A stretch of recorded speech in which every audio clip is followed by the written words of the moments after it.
Dernier épisode de la saison 1, dernier épisode de comment théoriser l'absurde, avant une nouvelle saison dont on parlera à la fin de l'épisode. Je suis avec Elliot Alac.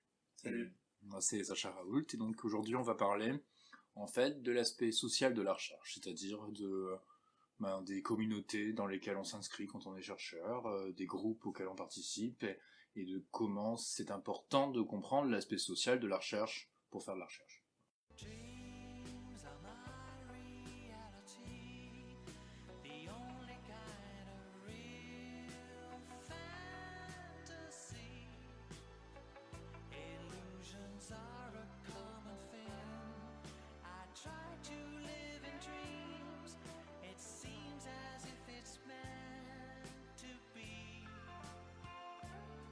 Alors, c'était un épisode qui est important pour conclure la saison, parce que jusque-là, on a parlé de la recherche comme quelque chose de très abstrait, même si on s'est référé plusieurs fois à la sociologie, de la recherche en passant par Bourdieu, etc., Abbott. Et cet épisode, il est censé répondre à plusieurs choses. D'abord, une première nécessité d'équilibre entre deux extrêmes. D'un côté, un premier extrême qui est de faire de la recherche en fait dans son coin pour répondre à des problèmes qui nous semblent intéressants. Et là, il y a un risque en fait que ça intéresse personne, et donc du coup, quand on s'intéresse à la méthodologie de la recherche, c'est pour en vivre en fait, et donc c'est pour s'inscrire dans une communauté, dans un groupe avec d'autres gens qui trouvent ça intéressant et qui peuvent nous rémunérer pour ça. Donc ça, c'est un premier truc. Et le deuxième extrême, c'est au contraire de faire de la recherche en se demandant ce qui plaît aux autres ou ce qu'ils attendent en fait, et en oubliant là qu'au passage on doit aussi être convaincu soi-même de ce qu'on fait. Et donc c'est des choses qu'on entend, enfin ces deux extrêmes en tant qu'enseignant que j'ai pu voir chez des étudiants, quoi. Les deux, soit ça n'intéresse que moi et je me demande pas qui ça va intéresser d'autres, soit ah mais que va en penser un tel, si je dis ça, et la question qu'on pose, mais qu'est-ce que t'en penses toi? Voilà. Donc ça c'est un premier... Ouais, et un bon exemple du coup de l'extrême qui consiste à répondre que à des problèmes que nous on se pose, c'est les gens qui ont répondu à des gens en fait qui étaient morts.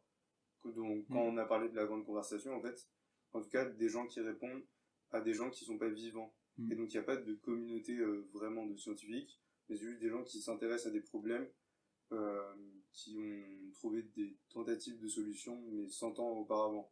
Et ils peuvent que répondre à des gens qui sont morts. Donc là, on est dans un bon exemple d'extrême qui consiste à pas contribuer à un débat actuel, mais contribuer à un débat qui a été porté par une personne passée, même s'il est encore actuel. Ouais, tout à fait. Par exemple, quand Nietzsche répond à Schopenhauer, voilà. Schopenhauer répond à Kant, et c'est justement l'épisode précédent, on insistait sur le fait que la vie académique, ce n'est pas participer à la grande conversation, c'est un degré en dessous.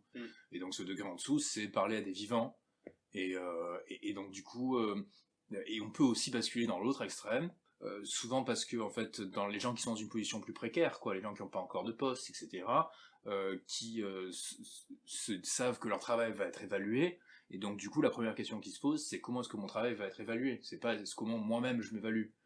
Et donc ça c'est un premier point d'équilibre qu'il y a à faire, quoi. Deuxième point d'équilibre qu'il y a à faire, toujours dans le même sens, c'est que quand on parle d'épistémologie, d'histoire des sciences, de sociologie des sciences, de philosophie des sciences, on parle de deux dimensions de la science. Il y a une dimension pure, en gros, sur quelles règles on peut se mettre d'accord pour atteindre la vérité, et donc on réfléchit, et quelles règles font sens, logiquement, quoi. Il y a une dimension logique, en gros. Et puis ensuite, il y a une dimension sociale, qui est, qu'est-ce que les gens semblent entendre par la vérité. Et là, ça sera forcément différent d'une communauté à l'autre. Ça sera forcément différent d'un groupe de personnes à l'autre. Et donc, on peut prendre deux exemples de ça. On peut prendre Karl Popper, par exemple, quand il définit ce que c'est que la logique de la découverte scientifique. C'est-à-dire, la logique de la découverte scientifique, c'est d'abord une proposition qui est vérifiable, et puis il faut aussi qu'elle soit réfutable, sinon elle n'est pas scientifique. Et ça, c'est censé parler de toute la science, en fait, de tout temps, dans toutes les disciplines, etc. C'est ça son ambition. Et puis, un autre extrême, on prend Bruno Latour, quand il étudie la vie de laboratoire, et ben lui il se demande en fait comment dans un laboratoire qu'est-ce qu'on entend par c'est vrai, Ouais. et par quelle pratique, etc. Mhm. Et donc, toi qui veux entrer dans le monde académique, la question que tu dois te poser, c'est à laquelle des deux définitions je dois me rattacher, en gros. C'est quoi que je dois faire. Et ce qu'on a trouvé en discutant un petit peu, c'est qu'en fait, c'est en passant par une notion qu'on peut décliner sur 3 échelles, qui sont les notions d'épistémé, de paradigme et de programme de recherche. C'est en comprenant ces notions-là que on peut comprendre en fait que être chercheur, c'est participer à un programme où les gens n'ont pas à se demander ce que nous, en tant qu'individus, on tient pour évident et pour problématique, mais cette communauté plus large que nous, qui nous dépasse, tient un certain nombre de choses pour évidentes et pour problématiques, et ce qu'on fait est intéressant dans la mesure où on fait avancer cette communauté. Et du coup, on participe, on développe pas principalement son parcours personnel, mais on participe au parcours en fait d'une entité plus grande, et c'est comme ça qu'on sait qu'on fait quelque chose d'intéressant, en gros. Voilà, c'est ça l'idée la grande idée de l'épisode. Est-ce que jusque-là ça va ou pas? Ouais, ça va très bien. Du coup, si je te suis, il y aurait deux dimensions, comme tu dis. Des gens qui se sont intéressés à un critère, du coup, de scientificité, et donc, du coup, qui disent voilà ce qu'est la science, voilà ce qu'est la non-science. Ces critères-là, si je te suis, c'est des critères auxquels on est obligé de souscrire dès lors qu'ils ont été définis à une époque comme étant les critères de la scientificité. Sinon, on ne peut pas être considéré comme étant un scientifique. Parce que ceux-là sont censés être suffisamment généraux et admis pour qu'ils soient communs à toutes les disciplines et à toutes les communautés scientifiques qui opèrent. À Ouais, une époque. ça c'est les critères les plus larges, et donc Voilà. ça... Et les donc, autres, c'est des critères qui sont plus relatifs à un groupe donné ou à une discipline donnée. Et donc là, on va donc déployer tous les différents cadres qu'il y a pour voir quelle communauté, comment est-ce qu'on cadre une communauté en gros. ouais, c'est ça. Ouais, alors que, les critères les plus larges, en gros, c'est pas sûr qu'on puisse se mettre d'accord sur ce que c'est exactement, d'ailleurs, hein, d'accord. Ouais. Mais en gros, au plus large, dans le niveau le plus large, qu'on appelle le plus communément sous le nom qui a été donné par Michel Foucault dans Les mots et les choses, qui s'appelle l'épistémé.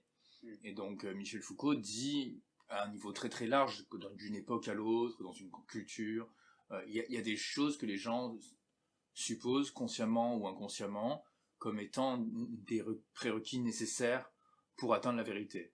Voilà. Et ces choses changent d'une époque à l'autre.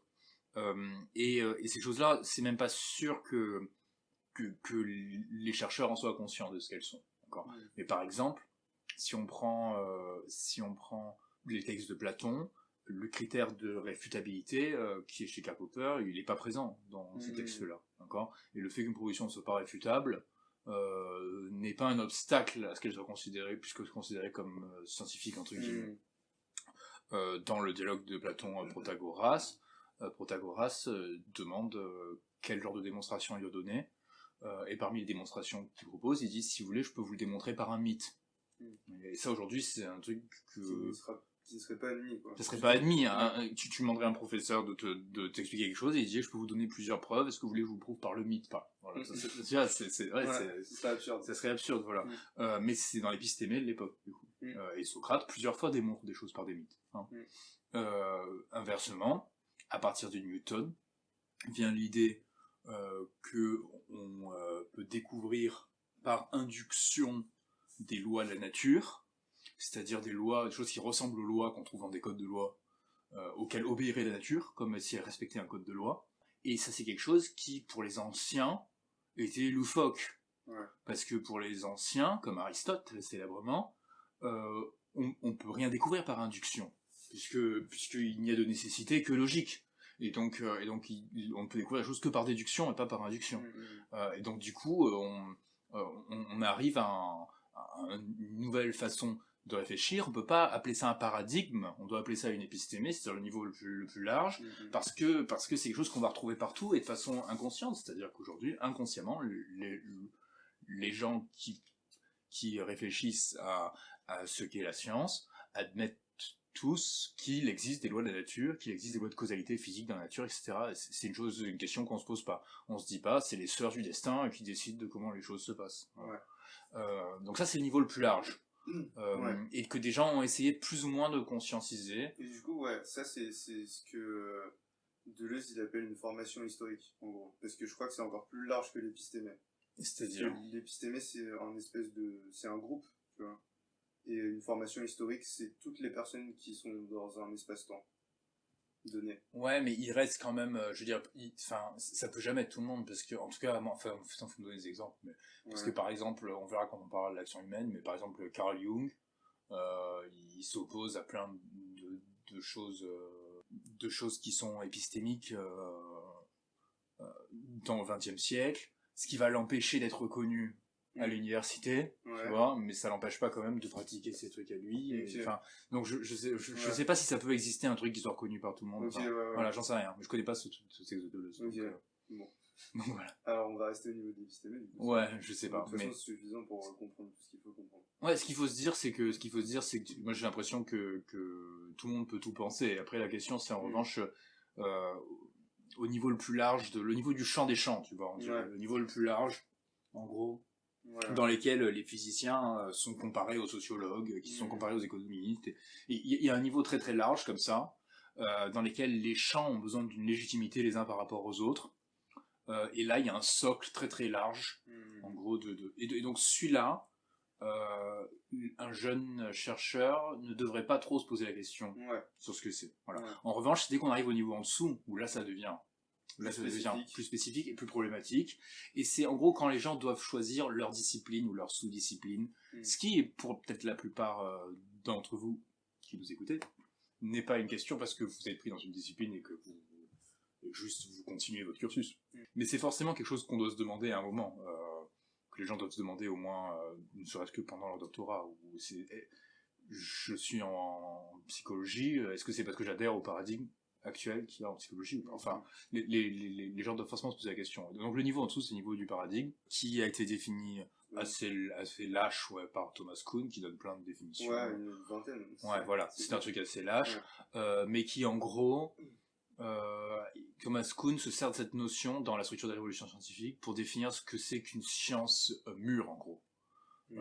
Et donc comment tu le définirais alors? Et ben, en gros, son critère, c'est un critère qui est censé répondre à Karl Popper, du coup, qui lui avait utilisé le critère dont on a parlé juste avant, donc la réfutabilité des énoncés. Et Thomas Kuhn, il dit en fait, quand une communauté de chercheurs tient des choses pour évidentes, s'entend sur les problèmes auxquels il faut répondre, s'entend sur des manières de répondre à ces problèmes, et s'entend sur les interprétations qu'on peut avoir des résultats qu'on obtient grâce aux méthodes qu'on emploie, et bah, alors, si toute la discipline est d'accord sur ces standards-là, on peut considérer qu'on a un paradigme. Et donc, en fait, un paradigme, c'est juste une communauté de chercheurs qui tient toutes ces choses pour étant communes à toutes les personnes qui bossent avec elles. Et donc, quand toutes ces personnes travaillent, en fait, opèrent dans un paradigme, alors on peut considérer que la science est cumulative dans le paradigme. Et c'est pour ça qu'il dit que c'est ça le critère de scientificité. C'est parce que si la science c'est une entreprise de dépersonnalisation et que chaque chercheur, on pourrait dire que c'est un investisseur, et que la science et la discipline dans laquelle il opère c'est une entreprise scientifique, alors tout ce que doit faire un chercheur, c'est investir dans cette entreprise pour qu'elle grossisse, pour qu'elle mûrisse et pour qu'elle fructifie de plus en plus et qu'elle s'élargisse, etc., jusqu'à ce que la théorie soit suffisamment mûre pour qu'on considère qu'elle est allée au bout de ce qu'elle prévoyait de faire, en fait.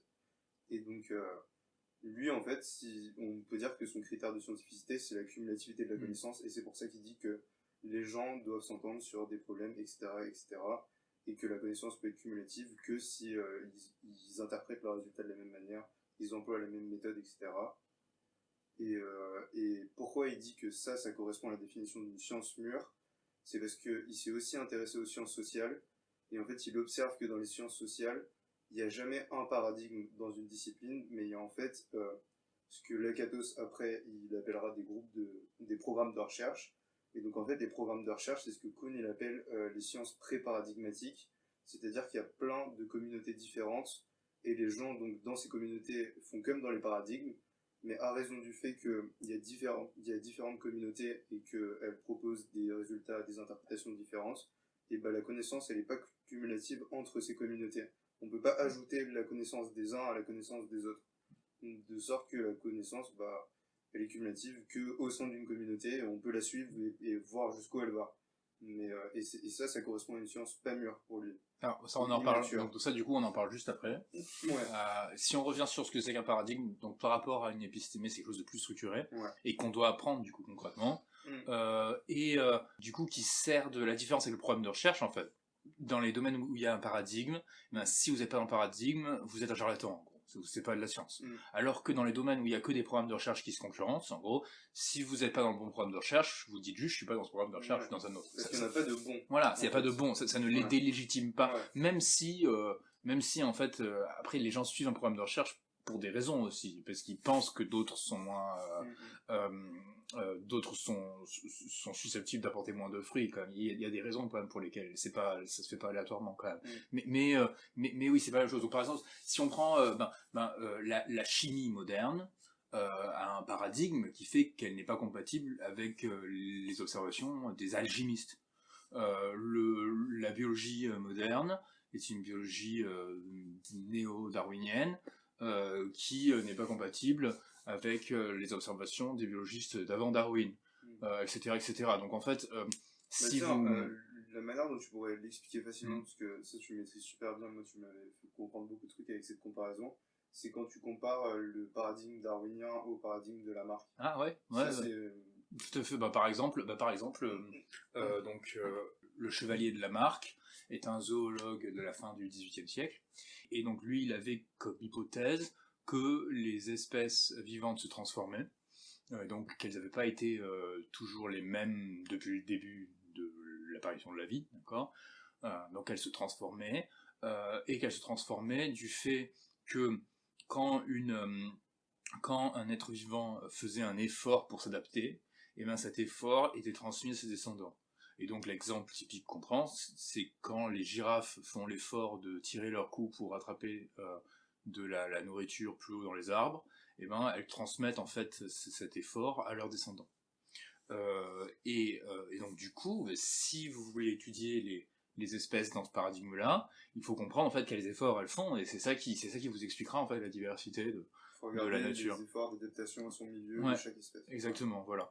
Alors que Darwin, donc au milieu du 19e siècle, dans les années 1850, il va proposer un autre paradigme. Enfin, à la base, il va proposer une autre théorie, qui va devenir un paradigme, il va proposer une autre théorie, qui est que la diversité de la vie s'explique non pas par des efforts conscients, mais par des mutations aléatoires. Donc certaines girafes vont naître avec le cou plus long, d'autres avec le cou plus court, du fait d'opérations, d'erreurs en fait, dans la reproduction de leur patrimoine génétique et héréditaire. Et ensuite, c'est là que la nature va sélectionner en donnant un avantage à ceux qui ont eu des mutations qui vont dans le bon sens, et en étant délétère pour ceux qui ont eu des mutations dans le mauvais sens. Et donc, cette théorie, comme on le sait, a eu énormément de succès. C'est une des théories qui a eu le plus de succès dans les sciences de la nature, et elle leur est devenue un véritable paradigme, c'est-à-dire que ensuite, on tient pour évident que la diversité de la vie s'explique par la sélection naturelle, et donc du coup, c'est ça qui nous dit quoi chercher ensuite, et tout un tas d'éléments qui ont été découverts par la suite, comme les gènes, etc., sont inscrits en fait dans ce paradigme-là. Et donc, quand vous êtes un biologiste aujourd'hui, par exemple, si vous lisez une revue de biologie, eh bien, il y a tout un tas de choses qu'on va faire dans ces revues qui partent du principe que toutes ces choses-là sont vraies. Par exemple, on va comparer les génomes de deux espèces, et on va considérer que la distance entre les deux génomes, le nombre de différences entre les deux génomes, est un indicateur de la date à laquelle ces deux espèces se sont distinguées l'une de l'autre. Voilà. Et ça c'est typiquement une conséquence du paradigme darwinien. Toutes les datations qu'on donne sur les espèces sont liées à ça, etc., etc. Voilà. Donc dans toutes les sciences dites dures, en fait, ce que va remarquer Thomas Kuhn, c'est que dans toutes les sciences dites dures, on va avoir un paradigme comme ça. On va avoir le paradigme d'Einstein, qui va innerver toute la physique, et dont on va encore tester les prédictions aujourd'hui. Et puis dès qu'on arrive aux sciences humaines, à ce moment-là, on se retrouve en fait avec un seul objet, qui est l'être humain, et des dizaines de façons d'aborder cet objet, qu'on retrouve dans beaucoup de disciplines, et même dans une seule discipline, on trouve plusieurs façons encore de l'aborder. Et là, c'est là que la meilleure notion pour parler des communautés n'est plus la notion de paradigme, mais la notion qu'on doit à Imre Lakatos, qui est la notion de programme de recherche.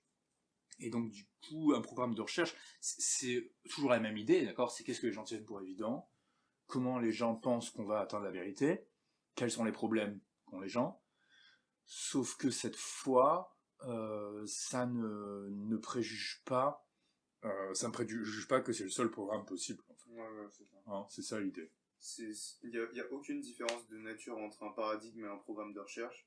C'est-à-dire qu'on pourrait les définir en substance comme étant exactement la même chose. Et souvent, on dit paradigme et on veut dire programme de recherche. Ouais, dans la conversation, les gens confondent, les gens disent le paradigme de l'homme rationnel, le paradigme, je sais pas, macroéconomique. Enfin, souvent, ça arrive souvent qu'on dise ça, ce qu'on dit ça sans nous-mêmes dans le podcast. Je pense que ça nous arrive. On l'a fait plusieurs fois. Oui, je pense que ça nous arrive. Il n'y a aucune différence de nature, ça pourrait être défini exactement de la même manière. La seule différence, c'est que quand on parle de programme de recherche, c'est qu'au sein d'une discipline, il n'y a pas un seul programme de recherche, il y en a plusieurs. Ouais. Sinon, on dirait paradigme s'il n'y en avait qu'un seul. Tout à fait. Donc, on dirait pas le programme de recherche einsteinien. Ouais. Parce que ça sous-entend qu'il y aura un deuxième programme de recherche à côté. Qu'il y aura une théorie concurrente. Voilà, exactement. Exactement. C'est pas le cas. Voilà, on dirait pas, on dirait pas ça. Alors que donc, maintenant qu'on rentre dans les sciences humaines, qui seront donc l'objet du coup on peut en parler maintenant, l'objet de la saison 2, l'objet de la prochaine série de podcasts qu'on va faire, qui vont être beaucoup plus longs, parce qu'on a beaucoup de choses à dire, où on va parler de l'action humaine, des sciences humaines en général. Les sciences humaines, en fait, ont un seul objet. Cet objet, déjà, pour des raisons qui sont institutionnelles et qui sont en grande partie accidentelles, en fait, est divisé en un certain nombre de disciplines, qui déjà sont pas les mêmes sur les pays, sont pas les mêmes sur les époques. Enfin, ça c'est comme déjà un truc. Voilà, les disciplines, les disciplines des sciences humaines, elles ont pas une logique aussi évidente que les disciplines des sciences dures. Okay. Qu'est-ce que c'est qui est politique et qui mérite du coup d'être appelé les sciences politiques, tu vois, c'est pas aussi évident que qu'est-ce que c'est que la géologie. Bon. L'objet subit des mutations en plus. Quoi ? Ouais, l'objet subit des mutations, tout à fait. C'est que, à la différence des sciences dures, où en fait, c'est pas l'objet qui subit des mutations, mais c'est les instruments qu'on a qui progressent et qui du coup font qu'il y a deux dimensions de l'objet qui apparaissent. Et dans les sciences sociales, en fait, l'objet il change tout le temps, en plus des instruments qu'on a pour l'observer d'une manière différente. Et donc ces mutations-là fait que peut-être qu'on devrait redéfinir la manière dont on appelle une discipline, parce que ça n'a plus aucun sens, par exemple. Donc on disait anthropologie au début. Je pense qu'à l'époque de Kant, on disait anthropologie, la science de l'homme. Ouais, voilà. Très bien. Bon. On s'est mis à dire aussi psychologie, ce qui tout de suite, à la base, juste dans les termes, étymologiquement, n'a pas de sens, parce que la science de l'homme, c'est aussi la science de la psyché humaine. Donc déjà, enfin voilà, tout le reste, et donc tous ces trucs. Mais en revanche, ce sont des traditions de recherche. On peut dire les disciplines sont des traditions de recherche dans lesquelles il y a des programmes de recherche. Et par exemple, en psycho, il y a 4 ou 5 grands programmes de recherche. La psychologie cognitive, la psychologie sociale, et dans la sociologie, si on dit le paradigme bourdieusien, en fait on veut dire les différents programmes de recherche qui ont été donnés par Bourdieu et les gens qui étaient proches de Bourdieu et qui sont suivis encore depuis une trentaine d'années. Et qu'on va retrouver du coup dans certaines revues, donc Actes de la recherche en sciences sociales, et c'est là qu'on arrive à voir, ok, donc où est-ce que sont ces programmes de recherche ? Ces programmes de recherche vont se trouver dans des revues, dans des laboratoires, dans des réseaux. Donc dans la revue Actes de la recherche en sciences sociales, on va voir des travaux qui poursuivent le programme de recherche de Pierre Bourdieu. Pierre Bourdieu, dans son anthropologie économique, lorsqu'il va attaquer le paradigme entre guillemets de l'homme rationnel, en fait ce qu'il dit c'est que le programme de recherche qui est suivi par les économistes est moins prometteur que son programme de recherche à lui, en gros. C'est ça que c'est censé vouloir dire. Et donc pour en arriver très concrètement, quand on est un étudiant qui décide de se lancer dans une recherche, et ben en fait la question qu'on doit se poser très concrètement, c'est à quel programme de recherche on veut contribuer, en gros. Et ça veut dire être capable de composer un jury de thèse, hypothétiquement, en disant quelles 4 ou 5 personnes je pourrais réunir autour d'une table et ces 4 ou 5 personnes tiendraient un certain nombre de choses pour évidentes. Du coup, il y aurait un nombre de problèmes qui se poseraient, et moi, je pourrais les aider à avancer sur ce problème. Voilà. Et c'est là qu'on comprend ce que c'est qu'une recherche intéressante. Très difficile parce que nous, en fait, pour nous, une recherche intéressante, c'est une recherche qui nous intéresse. Ce qui veut dire que nous, on a résolu un problème par rapport à ce que nous, on tenait comme pour évident. Et donc, du coup, un des grands trucs de la recherche consiste à devoir trouver sa maison, en quelque sorte. Trouver les gens qui pensent comme vous que c'est évident que l'homme est rationnel, ou pensent comme vous que c'est évident que l'homme est ce qu'il est à cause de sa culture. Enfin, voilà, et à ce moment-là, en fonction de ces communautés-là, à ce moment-là, ben, les problèmes qui se poseront ne seront pas les mêmes. Quoi. Quand tu as comparé différentes revues, un peu, c'est quoi qui t'a le plus étonné ou le plus choqué d'une revue à l'autre, en gros? Le truc qu'on remarque en premier, déjà, c'est le fait que dans une revue, il y a une bibliographie qui est quasi essentielle et qui est systématiquement mobilisée par des auteurs.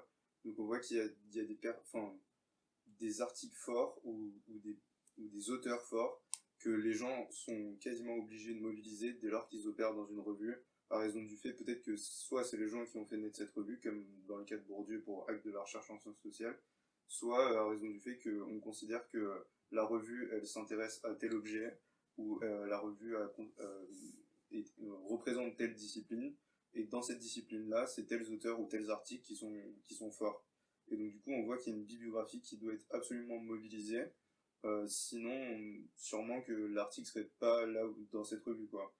Et donc, tout ce qu'on a dit sur là, les différentes communautés et les niveaux de communauté, en fait, c'est des trucs qui, en histoire des sciences, parce que l'histoire des sciences regarde un peu de haut, en fait, toutes les vérités qui ont été atteintes, et fait une histoire de la vérité scientifique, et elle la regarde un peu de loin aussi, dans le temps, du coup.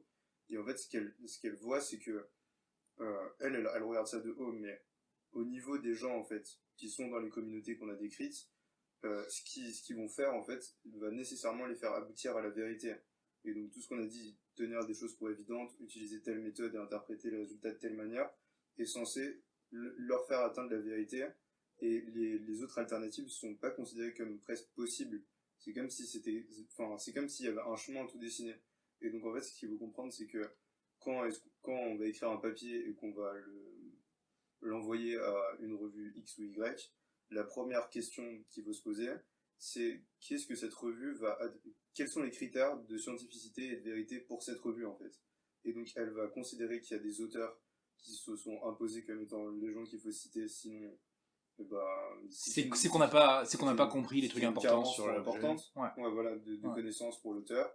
Si telle méthode n'est pas utilisée et que c'est une méthode qui a un standard considéré comme moins fort pour la revue, alors elle va considérer que c'est pas suffisamment scientifique, et donc que c'est pas suffisamment vrai ce qu'elle a démontré peut-être.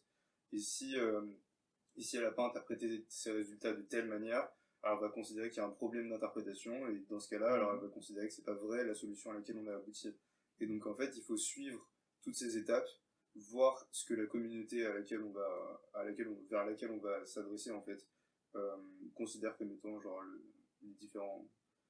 les différents modèles qu'elle fait de toutes ces étapes, et essayer de trouver, en fait, après, la revue qui correspond le plus à ce que nous on considère pour évident, aux méthodes qu'on maîtrise et aux résultats auxquels on veut parvenir via des interprétations qu'on maîtrise aussi. Par exemple, tu vois, si tu étudies la justice, tu compares une revue d'économistes américains et une revue de sociologues français, d'accord ? Et ben, tu verrais que dans une revue d'économistes américains, on serait beaucoup plus exigeant sur les méthodes d'analyse. Et on te demanderait des standards beaucoup plus élevés sur exécuter tes régressions, tes statistiques, etc. Tu pourrais t'en sortir avec des standards moins élevés dans une revue de sociologie française, mais en revanche, on te demanderait de beaucoup plus préciser tes observations, d'avoir un terrain, d'avoir fait des entretiens avec des gens, etc. Tu vois que si tu imaginais, toi, maintenant, tu fais dans ton coin et tu veux te convaincre toi-même, tu comprends que, en fait, toi-même, ce que tu aimerais, en fait, c'est faire le plus possible, peut-être sur les deux, tu vois, je sais pas, tu vois. Tu comprends bien que les deux chemins, en fait, rajoutent une qualité à ton travail, tu vois, tu comprends bien ça. Mais ce que tu vois sur le développement historique, en fait, de ces disciplines, c'est que les économistes, toutes les décennies, élèvent les standards de leurs analyses statistiques, et que les analyses qu'ils faisaient dans les années 80 étaient beaucoup moins poussées que celles qu'ils font maintenant, qu'en revanche ils ignorent complètement ce pan-là, ce qui veut pas dire qu'ils vont pas un jour l'intégrer aussi, enfin je veux dire, voilà, c'est pas... Mais, et inversement, tu peux t'en tirer donc avec des analyses moins poussées si tu publies dans une revue de sociologie. Ça c'est sur l'aspect méthode. Sur l'aspect auteur, il y a un truc qui est important, je pense qu'il faut préciser, c'est que c'est vrai que, et Abbott l'explique très bien, c'est-à-dire dans le cadre des disciplines, c'est vrai qu'il y a des textes incontournables en fait dans des communautés, ou des auteurs incontournables, ce qui veut pas forcément dire, ça veut dire qu'on n'accepterait pas à raison, quoi, du coup, dans la communauté, que le texte soit ignoré, en fait.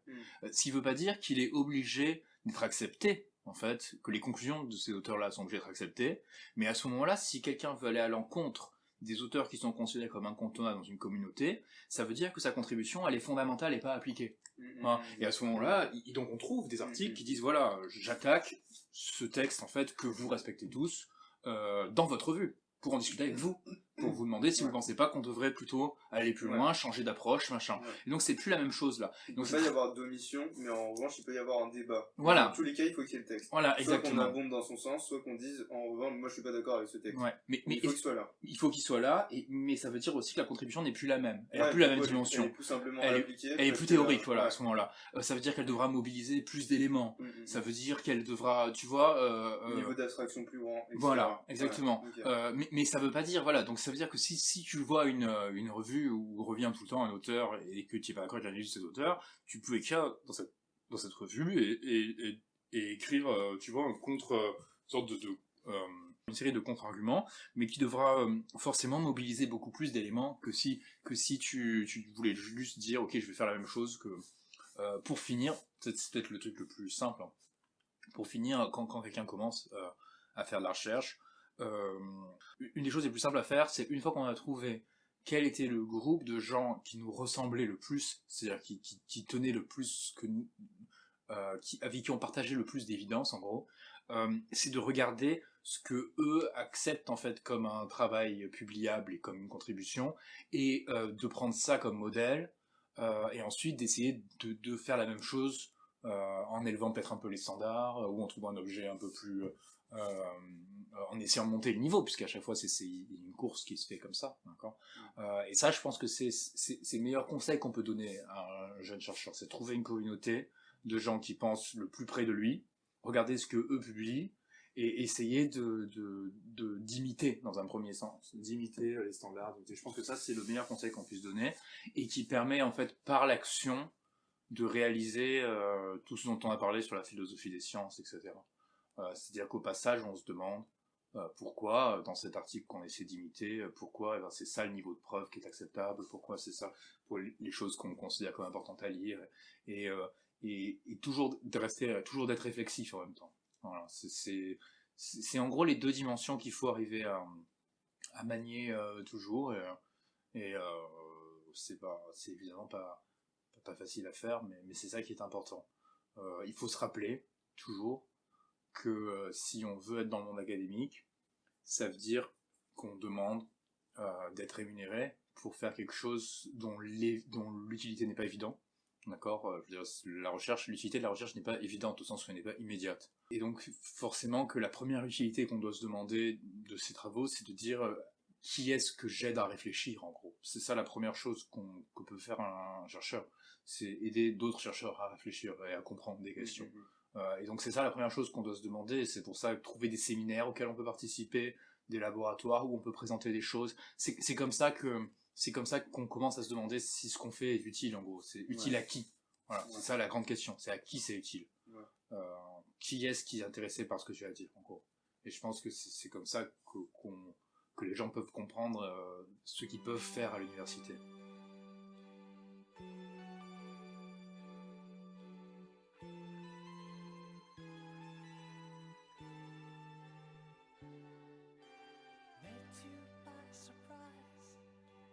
Didn't